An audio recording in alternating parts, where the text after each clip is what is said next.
भाइयों और बहनों नमस्कार। आज मैं आपके बीच में लेकर आया हूँ अपनी एक कहानी, घर की लक्ष्मी।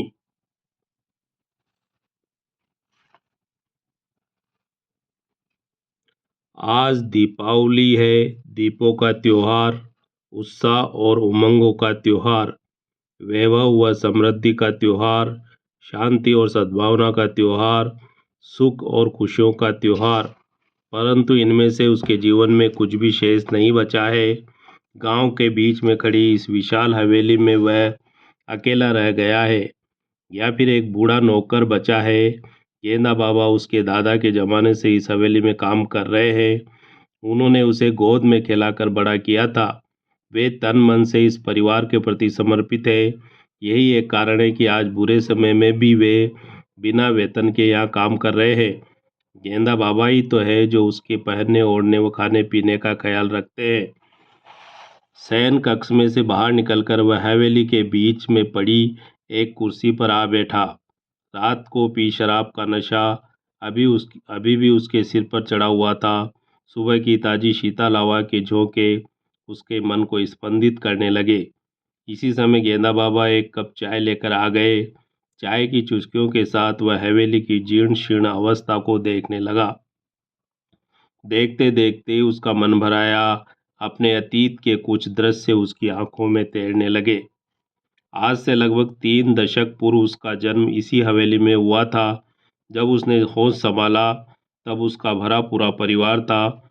उसके दादा दादी, माता पिता, बुआ फूफा सब एक साथ इस हवेली में रहते थे। हवेली में रौनक थी, साधन संपन्नता थी। उसके दादा दादी के पास 200 बीघा खेती की जमीन थी, 1 दर्जन बैल थे, कई बैलगाड़ियां थी और 50 हाली ग्वाल खेतों पर काम करते थे। उसके दादा के पास घोड़ों से चलने वाली बग्गी थी, जिसमें बैठकर वे रामगंज आया जाया करते थे। हवेली में कई नौकर चाकर काम करते थे।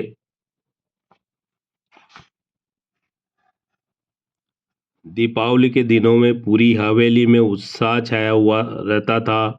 कई दिनों पहले से ही हवेली की साफ सफाई व रंगाई पुताई शुरू हो जाती थी। दीपावली का दिन आते आते हवेली चमक उठती थी। हवेली के बीच में उसके दादा ने लक्ष्मी माता का एक मंदिर बनाया था, जिसमें माँ लक्ष्मी की सुंदर मूर्त पधराई थी। दीपावली के दिन इस मंदिर की विशेष रूप से साफ सफाई व सजावट की जाती थी। रात होते ही पूरी हवेली सहस्रों दीपकों से जगमगा उठती थी। रात को सारा परिवार, हाली ग्वाल व नौकर चाकर मंदिर पर एकत्रित होते थे। पंडित को बुलाया जाता था और विधि विधान से माता लक्ष्मी की पूजा की जाती थी। प्रसाद व मिठाइयाँ बांटी जाती थी और हवेली के द्वार पर गरीबों को दान दक्षिणा दी जाती थी। माँ लक्ष्मी की पूजा के बाद हवेली के चौक में पटाखे चलाए जाते थे, जिससे पूरा गांव गूंज उठता था। उसके दादा दादी का जमाना गुजरा तो उसके माता पिता का जमाना आ गया था। रामगंज के स्कूल से निकलकर वह दिल्ली के कॉलेज में पढ़ने लगा था। गांव की संस्कृति में भी अत्यधिक परिवर्तन आ गया था। खेतों में बैलों की जगह अब ट्रैक्टर चलने लगे थे। रामगंज जाने के लिए डामर की पक्की सड़क बन गई थी और गांव के गलियारों में साइकिलों के स्थान पर मोटरसाइकिलें दौड़ने लगी थी। उसके पिता पढ़े लिखे व्यक्ति थे। खेती में आधुनिक तकनीकी को अपनाकर उन्होंने अपनी आय के स्रोतों को बढ़ा लिया था, जिसके परिणाम स्वरूप हवेली के रख रखाव व संसाधनों में तीव्र परिवर्तन आया था। हवेली में कई नई इमारतें बन गई थी, जिनमें बिजली से चलने वाले आधुनिक उपकरण लग गए थे और यातायात के लिए हवेली के चौक में कई तरह की मोटर गाड़ियां खड़ी हो गई थी। हवेली में दीपावली का त्यौहार अब एक बड़े उत्सव की तरह मनाया जाने लगा था। कई दिनों पहले ही तैयारियां शुरू हो जाती थी। हवेली की रंगाई पुताई की जाती थी और पूरी हवेली को रंग बिरंगी बिजली के बल्बों की लड़ियों से सजाया जाता था। माता लक्ष्मी के मंदिर की विशेष सजावट की जाती थी। सारी मोटर गाड़ियों की धुलाई सफाई की जाती थी। शाम को मुहूर्त के अनुसार लक्ष्मी पूजन का आयोजन होता था। माता लक्ष्मी के मंदिर के सामने हवेली के चौक में कारों, जीपों व ट्रैक्टरों को कतार से खड़ी कर दिया जाता था। उनकी सजावट की जाती थी। माता लक्ष्मी की पूजा के बाद विधि विधान से इन गाड़ियों की पूजा की जाती थी। फिर प्रसाद व मिठाइयों का वितरण होता था। इसके बाद आतिशबाजी की जाती थी, जिसके लिए शहर से आतिशबाजों को बुलाया जाता था। हवेली की आतिशबाजी देखने के लिए आसपास के गांवों के लोग उमड़ पड़ते थे। दीपावली मनाने के लिए कई दिनों पहले ही वह भी कॉलेज से छुट्टी लेकर गांव आ जाता था। कॉलेज पास करते ही उसके पिता ने अपने इकलौते बेटे के विवाह की तैयारियां शुरू कर दी थी। उन्होंने उसकी सगाई सोमगढ़ के मूलचंद पटेल की बेटी मीना से कर दी थी। गोल चेहरा, तीखे नाक नक्श, हिरनी सी काली आंखें, सिर के घने काले लंबे बाल और सांवला रंग। मीना का चित्र देखकर वह प्रसन्न हो गया था। उसी वर्ष सर्दी की ऋतु में मीना के साथ उसका विवाह संपन्न हो गया था। मीना के कदम पड़ते ही हवेली में प्रसन्नता छा गई थी, लेकिन ये खुशियां हवेली में अधिक समय तक नहीं टिक सकी थी। उसके विवाह के बाद 2 वर्ष के अंदर ही एक के बाद एक उसके माता पिता परलोक सिधार गए थे। माता पिता की छत्र छाया सिर से उड़ गई तो फिर उसके ऊपर किसी का अंकुश नहीं रहा था। अब तक चोरी छिपे शराब पीने की उसकी आदत अब मुखर हो उठी थी। वह स्वच्छंद हो गया था। उसके दोस्तों की संख्या बढ़ गई थी और उनके साथ बैठकर हवेली में वह खुलकर पीने लगा था। मीना उसे रोकने का प्रयास करती थी, परंतु वह उसकी एक नहीं सुनता था। आज की तरह ही उस दिन भी दीपावली का दिन था। सुबह सुबह ही हवेली की बैठक में उसके मित्रों का जमघट लग गया था। हंसी ठिठोलियों के साथ सब शराब पीने लगे थे, जुआ खेलने लगे थे।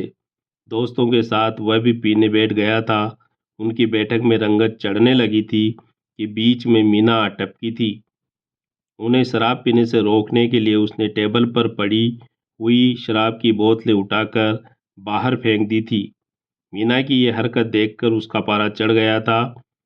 अपने मित्रों के सामने ही वह मीना पर लाते घूंसे बरसाने लगा था। उसने धक्के मारकर उसे हवेली के बड़े दरवाजे से बाहर निकाल दिया था। इसी समय गेंदा बाबा ने बीच में आकर मीना की बीच बचाव किया था। वे मीना को ढाढ़स बंधाकर हवेली में वापस लाना चाहते थे, परंतु वह चीख पड़ा था। उसी समय उसने गेंदा बाबा को आदेश दे दिया था और वे मीना को हमेशा के लिए पीहर छोड़ आए थे। इस घटना को गुजरे हुए कई वर्ष गुजर गए हैं। घर में पत्नी नहीं रही तो वह पूरी तरह जुआ और शराब के नशे में डूब गया था। रुपयों की उसके पास कमी नहीं थी। हर समय उसे खाने पीने वाले लोग घेरे रहते थे। वह सुबह उठते ही शराब पीना शुरू कर देता था और देर रात तक पीता रहता था। इस नशे में धीरे धीरे उसके पुरखों की जमीन जायदाद बिक गई थी। सोने चांदी के जेवर बिक गए थे, गाड़ी घोड़े बिक गए और वह दिवालिया हो गया था। रुपए पैसे खत्म होते ही उसके सारे मित्र और नौकर चाकर उसका साथ छोड़ गए थे। आज उसके साथ केवल बूढ़े गेंदा बाबा रह गए थे या फिर एक पुरानी मोटरसाइकिल रह गई है। स्वयं की दुर्दशा देखकर उसका हृदय उद्वेलित हो उठा। कुर्सी पे से उठकर वह उठ खड़ा हुआ और शिथिल कदमों से माता लक्ष्मी के मंदिर की ओर चल पड़ा। मंदिर में पहुंचकर वह माता लक्ष्मी की मूर्त के आगे नतमस्तक हो गया। हाथ जोड़कर वह माँ की आंखों में एकटक देखने लगा। देखते देखते उसका हृदय का दर्द पिघलकर आंखों में बहने लगा और उसके होंठ फड़फड़ाने लगे। हे माता लक्ष्मी, मुझ पर दया कर माँ। देख, तेरे भक्त की आज क्या दुर्दशा हो गई है। तेरी इस हवेली की क्या दुर्दशा हो गई है। मुझसे कहाँ गलती हो गई है माँ, जो तू मुझसे रूठ कर दूर चली गई है। आज मैं बर्बाद हो गया हूँ माँ, एक एक पैसे का मोहताज हो गया हूँ। तू मुझ पर दया कर माँ, तू मुझ पर कृपा कर माँ। गिड़गिड़ाते हुए वह माता लक्ष्मी की मूर्त के आके फूट फूट कर रोने लगा। इसी समय गेंदा बाबा ने पीछे से आकर उसे ढाढ़स बंधाया। रो मत महेश बेटे, रो मत। अब रोने से कोई लाभ नहीं है। माता लक्ष्मी इस हवेली से रूठ कर दूर क्यों चली गई है, इसका कारण मैं जानता हूँ। गेंदा बाबा के इन शब्दों को सुनकर वह चौंक पड़ा। तुरंत अपनी आंखों का पानी पोंछकर वह बोला, क्या बात है गेंदा बाबा, जो माता लक्ष्मी मुझसे रूठ कर दूर चली गई है। इसका एक ही कारण है बेटा, घर की लक्ष्मी का अपमान। घर की लक्ष्मी का अपमान, ये आप क्या कह रहे हैं गेंदा बाबा? मैंने तो कभी माँ लक्ष्मी का अपमान नहीं किया है। मैं इस लक्ष्मी माता की बात नहीं कर रहा हूँ महेश, मैं तो मीना बेटी की बात कर रहा हूँ। आज से ठीक 7 साल पहले तूने एक देवी जैसी औरत को लात घूंसे मार कर इस हवेली से बाहर निकाल दिया था। उसी दिन इस हवेली का पतन शुरू हो गया था बेटे। एक भोली भाली सी लड़की को तूने घोर अपमान किया था। वह उल्टा होती तो अदालत में जाकर तुझसे आधी जायदाद छीन सकती थी। वह तेरा जीना मुश्किल कर सकती थी, परंतु उसने ऐसा कुछ नहीं किया है। आज वह सोमगढ़ के स्कूल में बच्चों को पढ़ाकर अपना गुजारा कर रही है। अगर तुझे लक्ष्मी माता की कृपा चाहिए तो अभी जाकर उस देवी से क्षमा मांग ले और पूरे मान सम्मान के साथ उसे हवेली में ले आ। इस घर में उसके कदम पड़ते ही इस हवेली के दिन फिर जाएंगे बेटा। यह हवेली फिर दीपावली के दीपों से जगमगा उठेगी।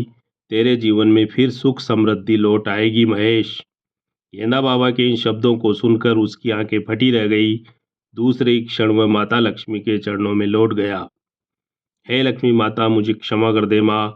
मैंने अपने ही घर की लक्ष्मी का घोर अपमान किया था। तू मुझे क्षमा कर दे माँ। मैं आज ही उसे पूरे सम्मान के साथ इस हवेली में ले आऊँगा। अब कभी भी उसका अपमान नहीं करूँगा। तू मुझे क्षमा कर दे माँ। तू मुझे क्षमा कर दे। माता लक्ष्मी के चरणों में फूट फूट कर रोने से थोड़ी देर में उसका मन हल्का हो गया। मंदिर से बाहर निकलकर वह चौक में खड़ी मोटरसाइकिल पर आ बैठा। किक मारकर उसने मोटरसाइकिल को स्टार्ट किया और हवेली के बड़े दरवाजे से निकलकर वह सोमगढ़ की ओर चल पड़ा। तो भाइयों और बहनों, यह थी मेरी कहानी, घर की लक्ष्मी। इसी तरह की एक और कहानी लेकर शीघ्र ही मैं फिर आपके बीच हाजिर होऊंगा। धन्यवाद।